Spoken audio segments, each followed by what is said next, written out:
আসসালামু আলাইকুম। আজকে বৃষ্টির মধ্যে মানে বৃষ্টি শুরু হওয়ার আগেই পাখিটা আমার বাসায় আসে। মানে আমি ভয় পাচ্ছিলাম, আমার মেয়েও ভয় পাচ্ছিল। একবার আমার মেয়ের মাথার উপর উঠতেছে, আমার মাথার উপর উঠতেছে, এরকম করতেছে। তো ভয়ে ২ জন কাছে যেতে পারি নাই। পরে আমার পাশের বাসায় আরেকটা পিচ্চি আছে ৭ বছরের মতো। সে আসলো, এসে পাখিটা ১ম এ একটু বাড়ি দিচ্ছিল, ধরার চেষ্টা করতেছিল। পরে একসময় কী করলো, সে মাথাটা ধরে মানে একদম গলাটা ধরে চিপে ধরে এমন করে মানে ঢিল দিছে, আছাড় দিছে, পাখিটার মাথাটা আমি বুঝতে পারতেছি না যে ঘাড়টা ভেঙেই গেল নাকি, মানে ঘাড়টা এক সাইডে পড়ে গেছে আর সোজাই হচ্ছে না। একদম নিঃশ্বাস নিচ্ছে, ও যে নিঃশ্বাস নিচ্ছে ওর হার্টবিটটা বোঝা যাচ্ছে এদিক থেকে, যে নিঃশ্বাস নিচ্ছে দেখা যাচ্ছে। কিন্তু পাখিটার গাটা যথেষ্ট গরম আছে। একটু পানি দিলাম ঠোঁটের উপরে, তো পানি খেলো। এখন এটা কি করব বুঝেই পাচ্ছি না, কি পাখি সেটাও নাম জানি না।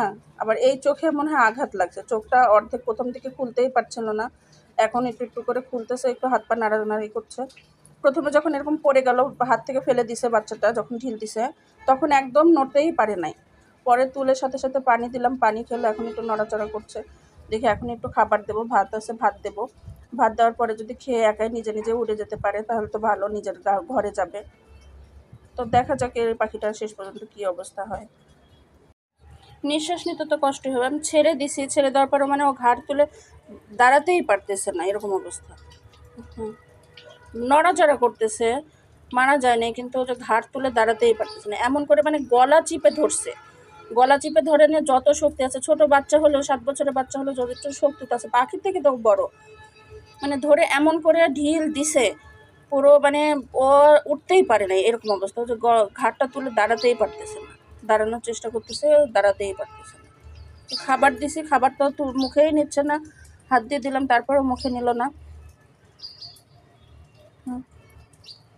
মারা যায়নি এখনো, বুঝছো, কিন্তু তারপরে যে পানিতে ভিজে আরও অবস্থা খারাপ হয়ে গেলো বৃষ্টির মধ্যে। হার্টবিট আছে, নিঃশ্বাস নিচ্ছে, কিন্তু এই যে নড়াচড়া করতেছে, কিন্তু ঘাড়টা তুলে যদি না দাঁড়াতে পারে তাহলে কিভাবে উঠবে।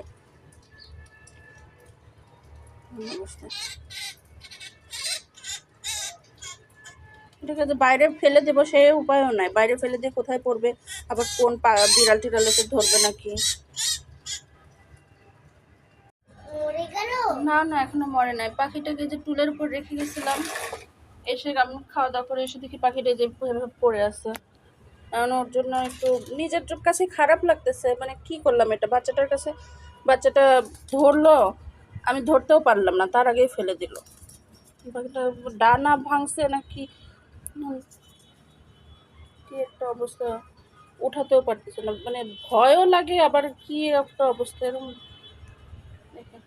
পাখি তো আমি এর আগে কোনো প্রকার পশু পাখি, গরু ছাগল হাঁস মুরগি, মানে কুকুর বিড়াল কিছুই এর আগে পালি না। আমি যে বুঝবো যে এর কী হয়েছে কিছুই বুঝতে পারতেছি না, কি করব এর।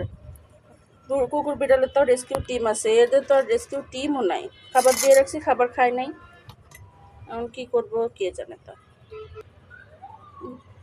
এখনো উঠে দাঁড়াতেই পারতেছে না, পাখা মনে হয় দুইটা তো নড়েই, তো দুটোই তো নাড়াচ্ছে, দুইটাই নাড়াচ্ছে, কিন্তু এই যে ঘাড়টা সমস্যা হয়ে গেছে, ঘাড় উঠাতে পারতেছে না।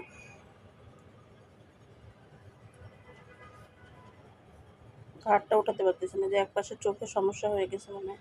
এত জোরে ব্যথা লাগছে, দেখাবো এত জোরে ব্যথা লাগছে আর কি বলবো।